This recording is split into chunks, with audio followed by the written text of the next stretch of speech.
In today's video, we're going to discuss all things osteoporosis and Pilates. Now, I'm very lucky to have Gemma Pearson with me today, who is a Pilates instructor with a special interest in osteoporosis. So together, we are going to try and share some knowledge with you that will optimize the long-term management of your bone health. So before we get into the juicy stuff, Gemma, if you'd like to just introduce everybody to yourself and what you do.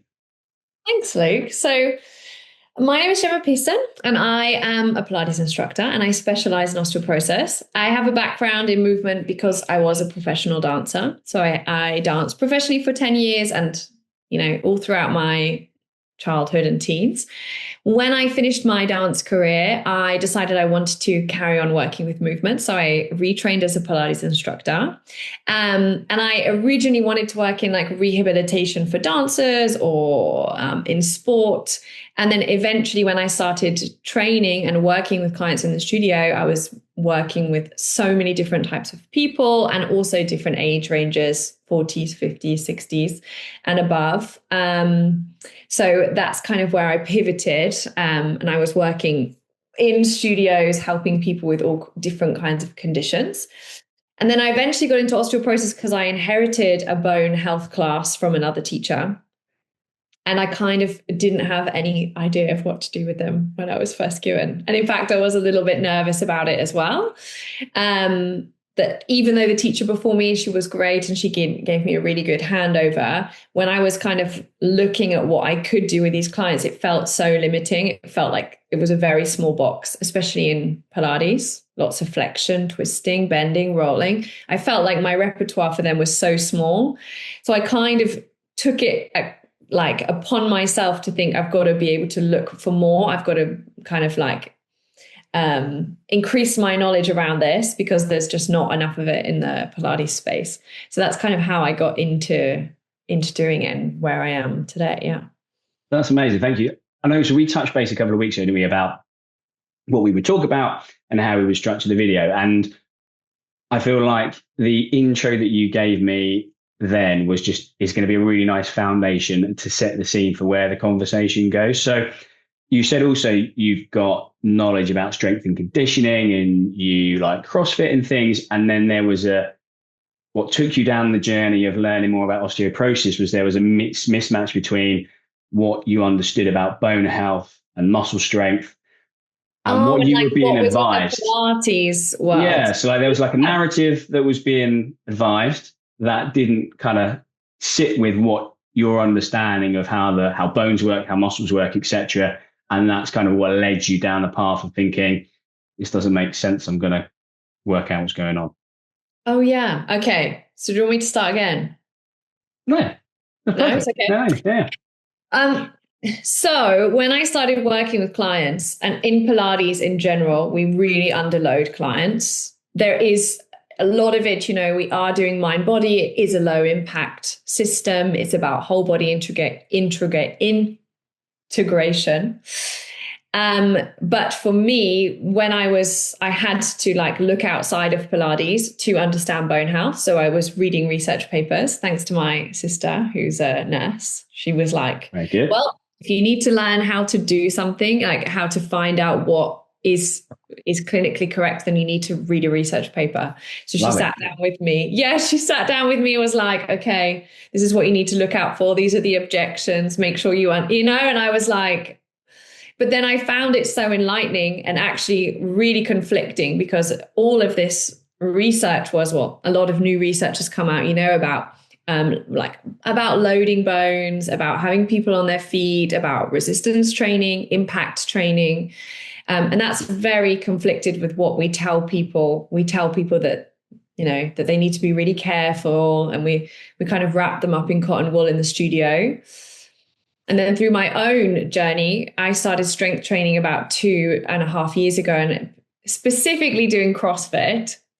And when I walked into CrossFit, obviously like skinny me with like no muscles and like super flexible joints.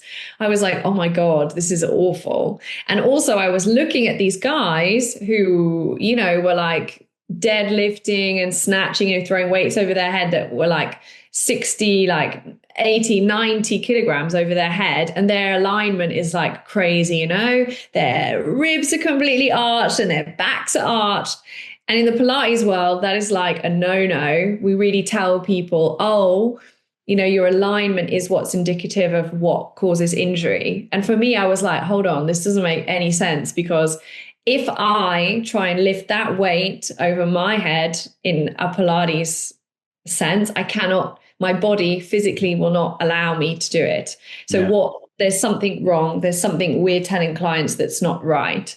So then I really had to look at what I was teaching people, and it really changed how I look at the body and how I load the body as well. Because I think when it comes to osteoporosis, there is this crossover between alignment, because clients have to have good posture, right? We have to make sure that they stand tall, but we also have to load their body. So how do you find that intersection between the two, you know? And in the world of fitness, I think it's difficult, because you have to keep your clients safe.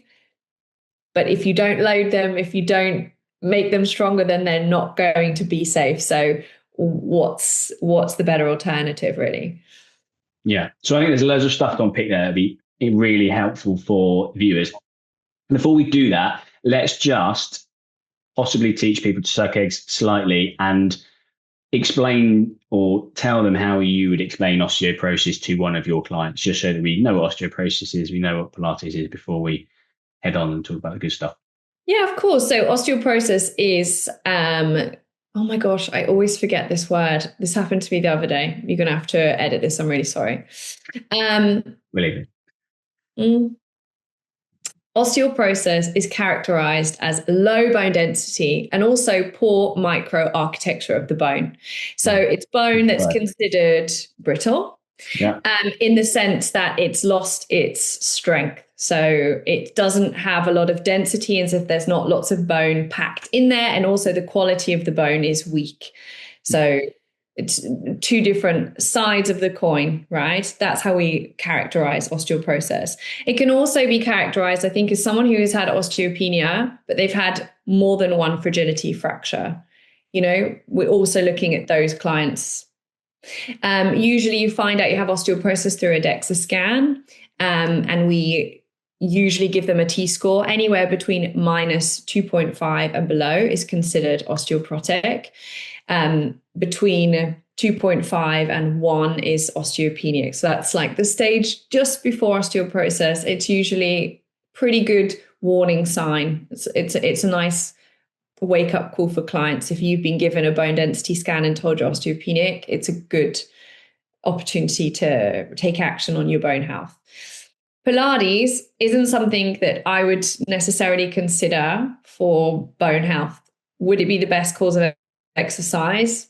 Traditionally not, because it requires very low impact.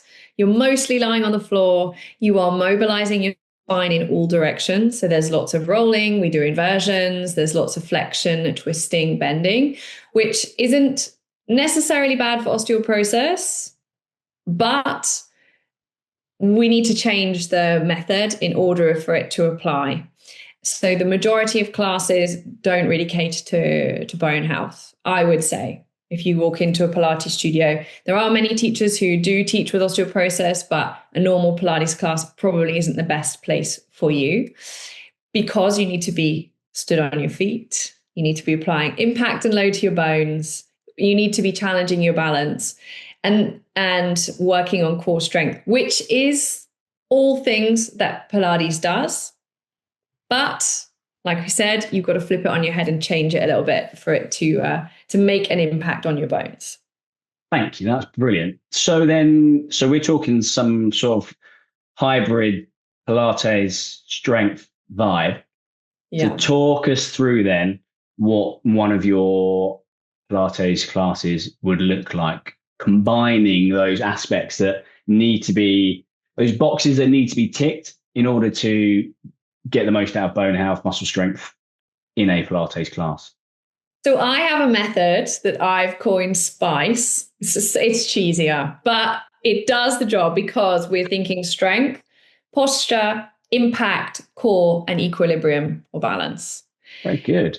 To me, these are the 5 key things that everyone who has osteoporosis needs to be in their class. So sometimes I'll do a class and I'll incorporate all the elements. Usually I'll like take one of those pillars and focus. So it could be strength, and we'll do lower body strength, grip strength, upper body strength, with lots of different elements. Sometimes it's just impact. So I'm like getting the clients, like teaching them how to do different types of impact, teaching them how to land safely, teaching them, balance training. I really try and put it all for them. And I think the most important way is, I don't think we should always simplify things.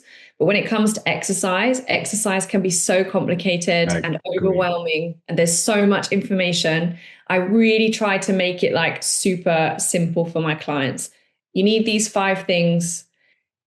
Check in your week. Are you able to tick them off? And if you are, you're probably going to be doing the right things for your bone health. Amazing. I think that like the keeping things simple is so important, especially now, like you said, there's just so much information available online, and for clients, for patients, it's so difficult to know where to turn to in terms of working out what's right and what's wrong. And there's just layers and layers of unnecessary complexity. So I love that. Spice. I'm going to, you can trademark it, but I'm going to borrow it. I'm going to borrow it. Borrow it. Borrow it. I love it. I just making a note there of, something that you mentioned when you were talking that may sound slightly unrelated, but is clearly not. And you mentioned grip strength. So why would you incorporate grip strength into your Pilates class? So grip strength is, we can use it sort of like a vital sign. Mm-hmm. It's a really good indicator of losing muscle mass. It's a good indicator of osteoporosis, like an early warning sign, Yeah. It's also a really good indicator of your cardiovascular health, of your blood pressure. So I find that in clients, and especially because I'm working with clients, 60 plus, 50, 60 plus, that this is all something that comes up. And for women in particular, there are a lot of women who really, really struggle, who are dependent on husbands or friends to open things like bottles or jars. And that sounds like something like that's quite superfluous, but that's a really good indicator that maybe that you don't have the muscle mass or the muscle strength. And obviously we know that strength, muscle, and bone are all interconnected. So if you're not strong, it's a pretty good sign that probably it could be a good indicator that your bones aren't strong either. So I really try and get my clients to work, and also because they are doing things in their day to day, and they're having to be dependent on other people. Yeah. And the whole point of life and exercise is that we have longevity and we have independence, and that we feel good and strong in our day to day. So I'm always trying to think of ways that I can make my clients' lives easier. Brilliant. So we use grip quite a lot. So basically, if you're watching this and you've noticed that you're struggling to open jars, open bottles, it could be a sign that the whole system could be a bit deconditioned. So generally upper limbs, generally core, generally lower limbs, and it could be a little sign that you might need to invest some time into getting a bit stronger. So that takes us back to what you said before about the research. Mm-hmm. So what was it about the research that you read that made you think, I need to be doing something differently here with the clients that I'm seeing with osteoporosis? What did the research tell us we should be doing? So there is one particular trial, and lots of people cite this trial, and lots of people are kind of debunking it now. But there's one particular trial called the LiftmorE trial. I'm sure you've heard of it. And that was done in Australia not too long ago. And they basically took 5 exercises, strength exercises, and I think 1 or 2 impact exercises. And they took ladies who were all osteoporotic, all 50s and 60s, and they trained them twice a week with the same 5 exercises under physio supervision, and they had really positive results. And they were lifting heavy. I think they were lifting at 80% of their 1 rep max, which is incredibly heavy. Yeah. Like for ladies who are, you know, in their 50s and 60s who have been told, oh, you need to pick up your baby dumbbells, they were lifting, you know, 80% of their 1 rep max. So they were doing a maximum of 5 repetitions, I think. And they were doing a deadlift, overhead press, a chin up. So they had the bar, they had to lift their chin up, and then they were dropping from the ground. Right. So that is very high impact. And there was amazing. They had huge results in improved bone density in their lumbar spine and in their hip as well. And for me, when I saw that, and also I was watching the video, they have some videos of the study, and it was covered in the press in Australia. And the ladies also, they were doing these deadlifts, and they did not have perfect form. They had rounded spines. And nobody had fractures from this study. Nobody had injury. I think there was maybe one instance where someone had to like take a couple of days off, but the research was pretty amazing. So for me, when I saw that, I was like, whoa, 80% of your 1 rep max, that is heavy. That is so heavy. Like, why am I giving my ladies 1 kilogram? Why am I giving my ladies 2 kilograms? This doesn't make any sense. Like the stereotypical pink dumbbells, the 1 or 2 kilos. Exactly. I still love my pink in the right situation. I still love them. But that was the one that made, when I read that study, I was like, whoa, this is so against what we've been told. There's some conflict there. So the advice clearly is not go and lift 5 reps of your 80% 1 rep max. But the advice is that if you condition your body over a period of time, gradually, slowly, possibly with some supervision, that actually lifting heavy is safe. Yes, I believe so. Yeah. But the thing is that I would caveat that is, I think for many clients, now we're living in a society where now we know that strength is great and lifting heavy is great. But now everybody is shouting on the internet, oh, you've got to lift heavy. Like if you don't lift heavy, then you know, you're in trouble. And we're talking about doing this progressively, doing this under supervision. But for many ladies who are in their 50s and 60s have probably never, ever lifted to this kind of, I'm in my 30s and I had never lifted till 2 years ago, like never really picked up anything more than 5 kilograms. So how do you get ladies who are very fearful of movement to then suddenly go and lift heavy weights? Because I can tell you, even now with my ladies, I've been working with them for years, still sometimes encouraging them to take that next weight up is a big, big step. It's a big, big step. So I think there's still a lot of barriers to entry when it comes to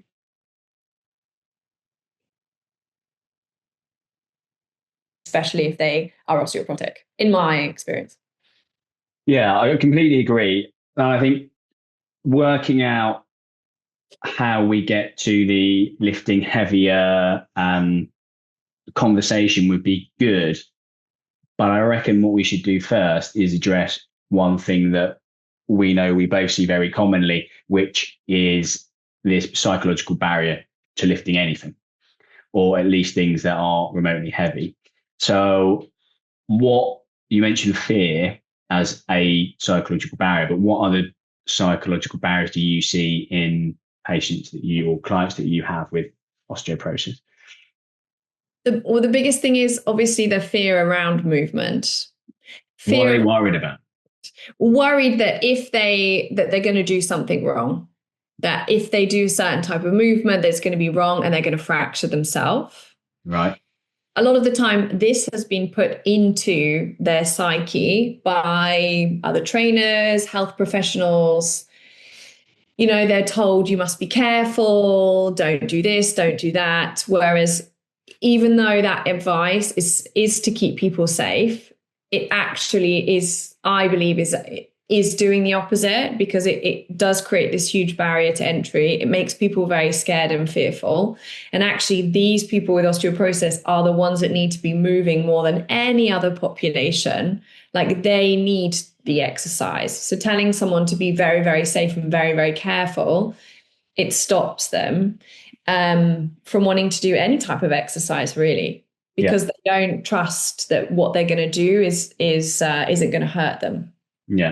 Yeah, we spoke about this the other day, didn't we, in terms of the narrative of needing to be careful, the narrative of needing to look after your spine in particular can significantly cause changes in behavior.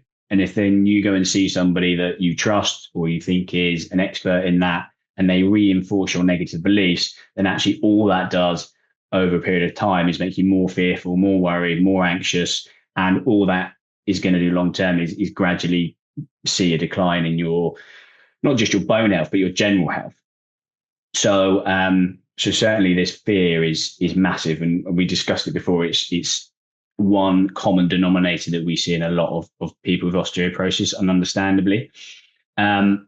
So with that in mind, how are you using Pilates to decrease fear, increase confidence, and getting people lifting stuff? Well, Pilates is amazing because it's like the barrier to entry, right? People think of Pilates and they think, oh, it's going to be really soft, it's going to be really gentle, it's going to be low impact, which it is. It is all of those things. So when I use it as a tool to really show people how to move well, how to have good organization of your joints, to understand your body, to be able to have good proprioception, because that's another thing as well, that ability of understanding where your body is in the space, learning about your body. Lots of people who live in pain or fear, they don't actually really take the time to feel, to stop and understand, okay, well, what is my body actually doing? What is it capable of? So I really start people from beginning. I literally teach them how to hinge properly, how to squat properly, how to lunge properly, how to do a basic bridge, how to get up and down off of the floor, things that are all body weight, all functional, all things that they apply to their daily life. And then once they've built that confidence in that, they can do those movements. And also setting people up for success, we need to learn how to do these things really well. And then we can apply load to the body, right? So we understand. Is that what proprioception is? Just to go back. So for people that don't know what proprioception is, it is your understanding of where your body is in the space. So for a lot of people, you can do it at a squat with them, and perhaps they don't know that their knees are coming in, or they don't maybe know that they're bending from their waist, or they don't know their heels are lifting, and actually teaching somebody how to feel it in their body. And that's actually one thing that working online is amazing, because working in person, physical touch is an amazing cue. Yeah. But it actually takes autonomy away from people, because if you're constantly putting clients into positions, they don't learn how to get there themselves in their body. So when you teach someone online, they have to feel everything themselves. Yeah. They have to put themselves in the position, and they have to learn. And I find that actually it gives much better results down the line, because the client has had to do it themselves. They've not been pushed and pulled. And Pilates instructors, we have a tendency to get a bit handsy. Everyone likes being touched, right? Oh yeah, it's nice. It's nice. Okay, I do it too when I'm in the studio, but it's not essential. It's not essential. It should be. Definitely should be a barrier. Exactly. It's got to be used for the right purpose. I'm a big believer in that. And you mentioned something in there about form and bending, and going back to the study about, because I'd be a big believer in this in terms of not necessarily needing for everything to be perfect. So how important is form? And particularly in relation to what you mentioned with functional exercises and functional movement, how do those things marry up?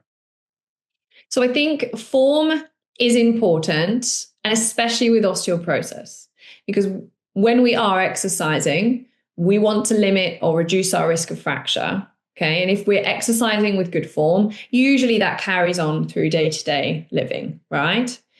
But what we don't want to do is be crazy about form so that when people walk out of the studio, that they are constantly worried about their form, right? In an exercise, when we're under load, we want to try and make sure that we have good form. But in life, we have to know that we're going to move and we're going to be doing things and maybe putting our body in positions, and like, don't stress. Don't stress about it. That's what I'm telling my clients. So forward flexion is the big one. And this is something that's quite difficult. And this is why osteoporosis actually has a lot of, I think there's a lot of questions around it and a lot of confusion, because so many people, different people present with osteoporosis. The general consensus is, and some osteoporosis bodies are more stern than others. As in organizations, not actual bodies. Oh, yeah, exactly. Yeah. So like the International Osteoporosis Foundation is one of them. They very much kind of err on the side of caution, and same with the Royal Osteoporosis Society, for example, that, you know, we want to try and maintain forward flexion as much as we can, especially when under load. So what we mean by that is trying to keep our spine in a neutral alignment when we're bending forward, and bending from the hip joint rather than flexing forward from the waist. And as you know, that's because fractures happen because of repetitive movement over time. So if the bone density is weak and you're constantly applying that load and the body doesn't have the right muscular support, it can increase your risk of fracture. So I think that, I'm going to jump in there because I think that's super important. Is this? No. I would agree, but I think the last bit that you mentioned about having the muscular support is really the key thing. Mm-hmm. Because actually, if you don't have the muscular support and you go and lift something heavy with a neutral spine, or you go and lift something heavy with a bent spine, but you don't have the conditioning within the system to do either of those things, and you're lifting something you're not used to lifting, my understanding of the human body would be that in itself is the issue, rather than the body position. Yeah, I would say if you've conditioned yourself to lift and bend, but you've done it in a progressive, safe, gradual way, then there's no reason that you should be concerned about bending and lifting with load. Even if they have low bone density, you think? Yeah. Because then that what happens then if we start thinking about function? What happens then? Are you picking the laundry up with a completely straight spine every time? Are you picking your grandkids up with a straight spine every time? Are you picking your suitcase up with a straight spine every time? So I think the key thing is conditioning and making sure that you subjected your system to those loads. And I think people get in a situation where they have issues when they haven't conditioned their body to lift load, and then you go and do something that you're not used to doing, like lifting a grandchild that's 10 kilos, and actually the last time you lifted 10 kilos was in your 30s, in your 60s, or getting your suitcase off the carousel when you go on holiday and it's 20 kilos, and the last time you lifted 20 kilos was in your teens. I think that's probably more of the issue than the form being perfect. And the reason I think it's important to not get too hooked up on form is because I think there's another barrier. I think a lot of people don't lift with osteoporosis because they're worried that they don't have perfect form. And I think that, again, that as a barrier in itself is a slippery slope to doing less and less and less. Whereas if you were to get over that, but it's much better to be lifting some load of the bent spine than not lifting any load at all. I agree. I agree. And the problem is to find. Yeah, it is that fine balance. And that's why I try and bridge the gap, and also that's beliefs as me as a Pilates instructor and as a dancer. Yeah. I like to look at things. That's my That's my sort of barriers, you know. Bias, But everyone's got a bias. exactly, exactly. It's my biases as a dancer and a player. It's about looking at things, cueing how things look sometimes. But I agree with you. It is about conditioning that body. And actually, my Pilates teacher, he's amazing. He's 85. He's still teaching. Well, legend. He said to me, actually, like, we were talking about osteoporosis in particular, and he said this, and he said, they tell you with osteoporosis that you can't put your client in forward flexion. And then he said to me, but how does that client brush their teeth in the morning? How does that client put their shoes on? He's like, it's not possible. He said also, you know, as well, you know, if you have a client coming into the studio and they've been doing roll ups, so, you know, you're lying on the mat and you're rolling up to a seated position and rolling back down. Obviously, that's not hard work. It is hard work, but it's the best move for your spine, because it moves your spine through whole range of motion. What exercises very rarely do that these days. That's the joy of Pilates, right? But if you have a client who has been doing that for 10, 15 years, and then they have been told they have osteoporosis, do you stop that client from doing that because it could put them at risk, or do you still let them do it? It's really...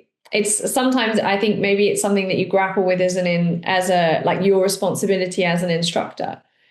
Yeah. And I suppose that's where the like education component comes in, the advice component comes in. Yeah, my thought process would be, no, absolutely, we let that person carry on bending their spine. Yeah. Yeah. They're not, I mean, they're not even loading their spine very much. I know. I always tell them, what about, I'm just going to pick your brain now. This is the one thing on Reformer, this is one thing I actually stop people from doing. Right. Even if they've been practicing for a long time, but they have osteoporosis. So we have a move on the Reformer called the short spine. So they're lying on their back and they've got their feet in the straps. Right. And they're going to roll up onto their shoulder blades and send their legs behind them. So they're in an inversion and they have a lot of pressure through their neck. Right. And then they're going to roll down through the spine and bring the legs back down.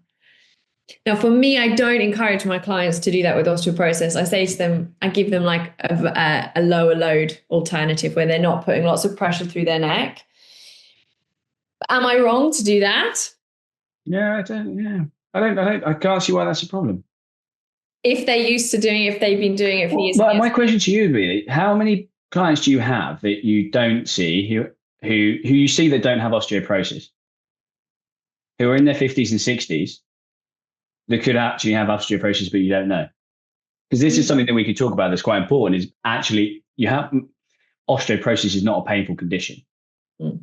So if you do have aches and pains in conjunction with osteoporosis, and that's something we can talk about, is probably that there's some other aches and pains going on. But unless you fracture something, osteoporosis generally is not a painful condition. So a lot of people have osteoporosis and don't actually know they have osteoporosis until they have a fracture or until they have a DEXA scan. So how many people do you see who have osteoporosis, but you don't actually know? Probably. I mean, I work with a lot of women 50 plus. Mm. There's probably a lot of women in there who are osteopenic. I would say actually then... I don't know the answer to that question, obviously, but it's just... I think it's such a good point.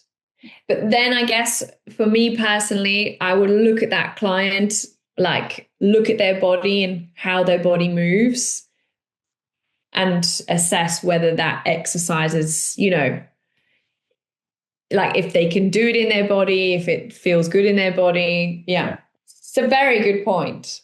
We lost the camera.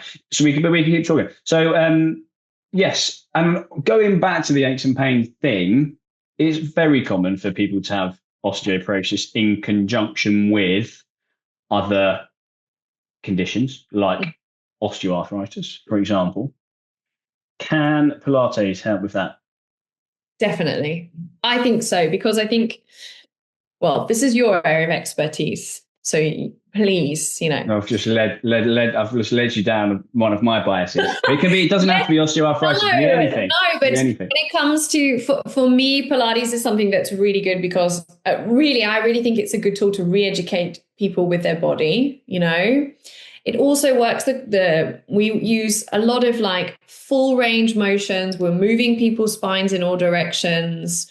Whether you're doing it on the mat, we've got lots of tools. You can add resistance weights, bands, or if you're using a reformer or some of the amazing other equipment that we have, it really, I think it's a type of exercise where you are thinking about your whole body, which sometimes other sports, don't. You are thinking a little bit more in depth. The cueing is a bit more in depth. You're conscious of your breath and how you hold yourself. And, there's lots of elements. Again, it's that whole body integration.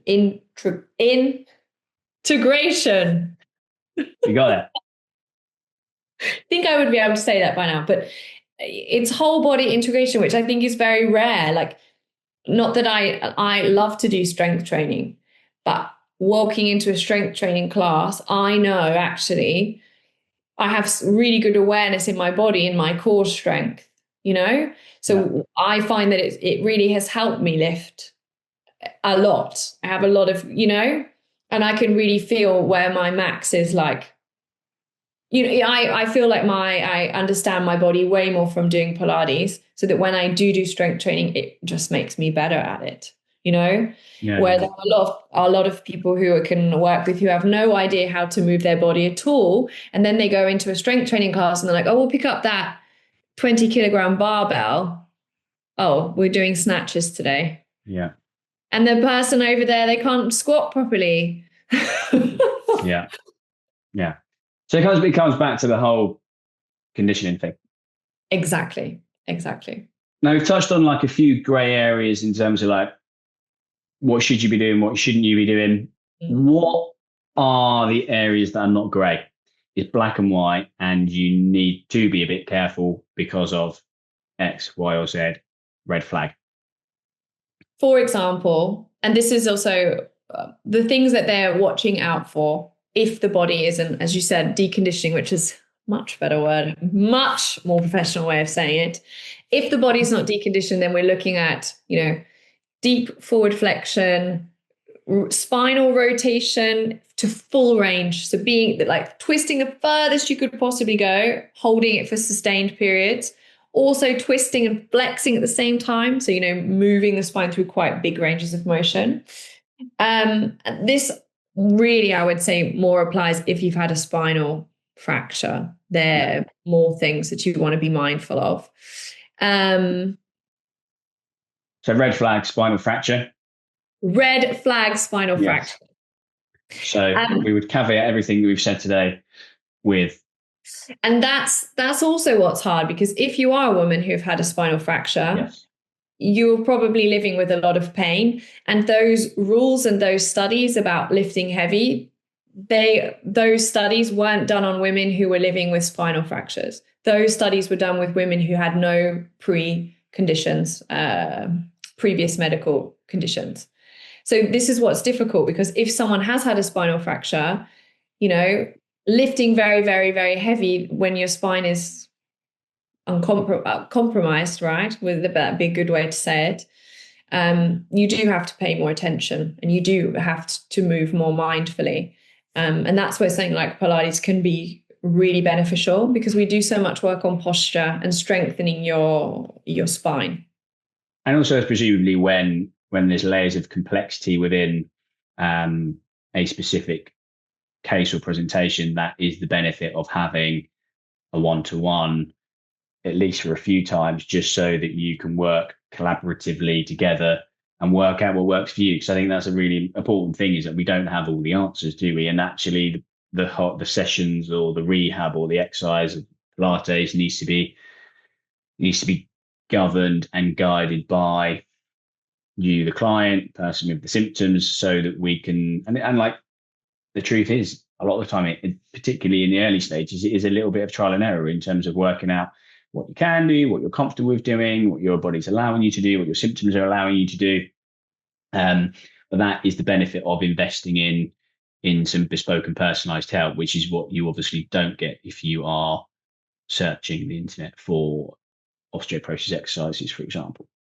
Yeah, this is what's hard, and I always try in all of my content to post things that are appropriate for most people. But again, another thing is, higher impact exercises, that's probably not going to be something that's going to be for someone living in a body with multiple spinal fractures.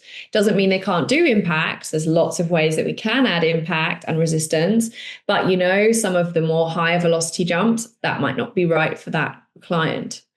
And sometimes that's really difficult, especially if I see a client who's like got loads of energy and they want to, but they've presented with their spinal fracture, telling them, okay, we're still going to give you that impact and we're still going to load that body, but we're going to look at it a little bit differently. Maybe that's a little bit cautious on my side, but when it does come to spinal fractures, I feel there should be a level of caution, because that person's trusting you with that body. And also, once you have one spinal fracture, I think it's 5-fold or 5 times more likely to have a second. Yeah. So, I'm all about giving people like movements where they're at, making them stronger and feel safe and confident in what they're doing without like fear mongering. But with spinal fractures, we have to take care. 100%. Definitely, fractures need to be treated with caution. For somebody that doesn't have a fracture, you've got osteoporosis or osteopenia, you've got no pain or very little pain. You mentioned jumping and impact. So let's talk about that. Yeah. Tell me about why it's helpful, whether we should be integrating it, and how we should integrate it. So bones become stronger when they're placed under load, right? Wolf's Law, I believe, is the theory. So basically, like I always describe it, that if you're doing something that is taking a lot of impact, or because bones should be flexible and strong, if the bone isn't strong enough, or you're applying that load to the body, your bones send signal to the body to say, hey, I'm not quite strong enough and I need to be a little bit stronger. Can you send some of those bone building cells my way? This is very, you will be able to. This is what we need. We need. Right. We don't want medical jargon. We want to be able to understand what's going on. This is good. So, like we're jumping, it's telling our bones, hey, you need to be stronger. And therefore, that's what stimulates your bone boosting cells, in short. Yeah. So they found that applying, like when you jump, it's a really, really great way of strengthening your distal bones. So your feet, your lower legs. Obviously, the higher velocity impact, the more effect we're going to have. But there's lots and lots of ways that you can build impact. And also, I always make sure that I start my clients off low impact. And that can be just things like stamping. Yeah. Killing the ants. That's what I always say to my clients. Kill the ants, the cockroaches, whatever you want. Heel drops, lifting the heels up and drop. And there's actually been some really good studies to show that heel drops are super effective. I think it has to be 4 times your body weight. The force generated has to be 4 times your body weight in order to make an impact on your bone health. Yeah, so that's interesting. So that means that from a efficiency and ease point of view, if you need that much load in order to start facilitating changes in bone strength, you really need to be coming off the ground, or if you need that much load. Exactly. And there's lots of different ways. So that's how I build their clients up to it. We start really, really small, stamping, Perfect. Heel drops. And then I teach them how to land, because I'm saying to clients, like, jumping isn't the important part. The jump isn't important. Landing is what's important. So first of all, you've got to learn how to land properly, right? So when I teach clients, I always teach them like they've got to land like a ninja or like a cat first. Love it. Right? I love the fact there's like 70-year-old ladies in your Pilates class just being ninjas. Honestly, maybe I think I'm mad, but it should be fun. Exercise should be fun. Yeah, 100%. And also jumping is a scary thing for a lot of these clients. If you tell them, okay, we're going to jump up and down today, most people. So getting them to understand their landing position, so that they can absorb the shock through their legs is really important. And then as they become more confident, we can sort of stiffen the landing, which increases the level of impact. And you want to be doing multi-directional jumps, so vertical jumps, making sure you're jumping up and down, multi-directional jumps because you're challenging your bones under different directions and different loads. And also there's been lots of research to show that the timing in between jumps is also very important, which is very interesting. Talk to me. Because, for example, if you just had a skipping rope and you just decided that you were going to jump on the spot, there has been studies to show that the sensors in your bones that detect it, they become desensitized if you are too much in one bit. Yeah, and you're becoming fatigued. Yeah. So the goal, this is really interesting. is that I get them to jump and then I get them to wait. How long are we jumping for? Like maybe it depends on the impact. If it's a higher velocity jump, then I'll get them to do one big jump, and then I usually get them to count about 5 seconds, and then we'll do it again, a big jump. Or sometimes we'll do a rebound jump. So, they'll jump and immediately jump after. Or I'll do like little circuits. So when I'm teaching, I usually teach like a circuit. So it can either be like one high velocity jump and rest, and they'll do maybe five reps, and then we'll do a different type. So it kind of build it like a HIIT circuit. 5 exercises, 5 reps, little break in between.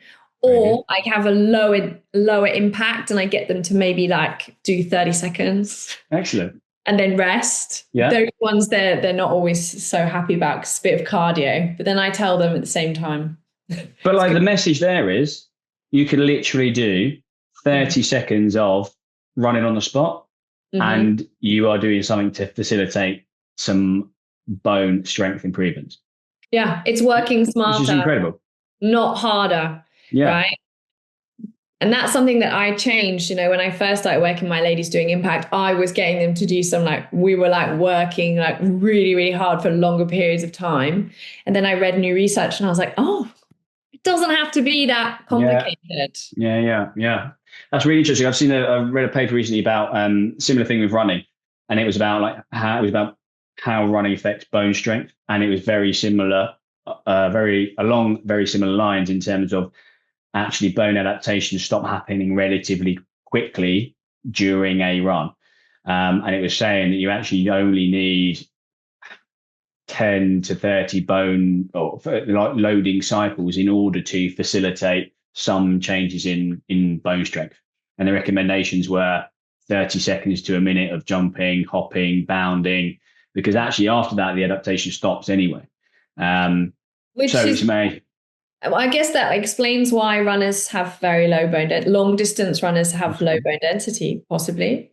Well, there's loads of variables, isn't there, in terms of true. Energy balance and stuff. I don't know. Let's not go there. Yeah, let's not go there. But I think that's really important, because if people are worried about how they could do it, or time is clearly an issue for everybody, whether you're working or you're retired. But if you can do 30 seconds to a minute of jumping or hopping or landing in the morning, and similar thing in the evening, you're doing 2 minutes of exercise a day, but you're still doing something to facilitate some good bone health stuff, which and it's incredible.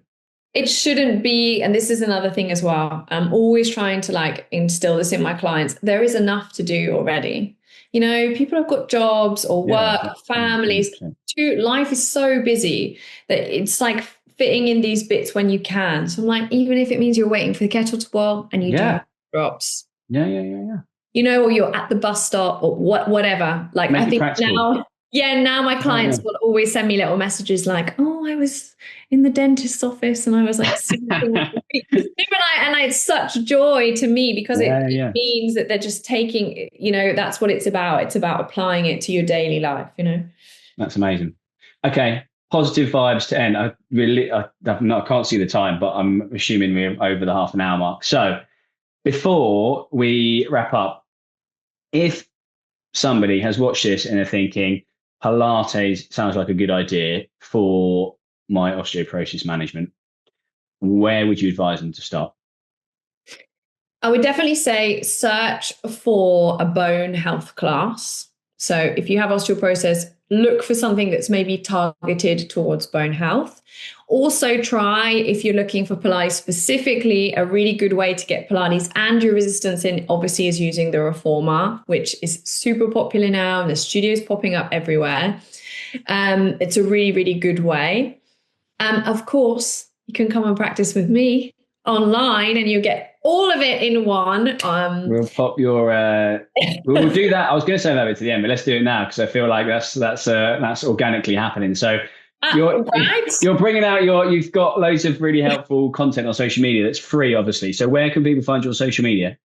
So you can find me at osteoporosis.pilates on Instagram, and then my website is Osteoporosis Pilates. Super easy to remember. And yeah, I've got free content on there. I've got videos and I do live classes and one-to-ones. So it doesn't matter kind of where you're at. You can come and join. And really, it's just about, integrating movement, making you feel comfortable and having fun. I hope you've... Yeah. So if you fancy killing some ants and being a ninja, then drop Gemma and email. Email Gemma. What's the best way to get hold of you? Yeah, Gemma at osteoporosispilates.com, or you can just send me a DM on Instagram. I usually answer pretty quick. So yeah. Perfect. So I will make sure that all of that information is in the description below. We've discussed a number of studies. I'll try and fish some of them out and pop those in the description below so that you can have a look at your leisure. I hope you found that helpful. If you did find it helpful, then please do like the video because it means more people will see the video that you found helpful. So you'll be doing your bit to share some exercise and osteoporosis positivity. Please do subscribe to the channel as well because it means you'll get access to free stuff. You won't miss any more videos on osteoporosis or osteoarthritis as well, which is a topic close to my heart. And you will be able to find osteoporosis workout videos on the Genuine Physio YouTube channel if you would like to give those a go. You can follow along from the comfort of your own home and let me know how you get on. Thank you very much for watching. I will look forward to seeing you in the next video. Massive thanks to Gemma. We'll see you soon as well.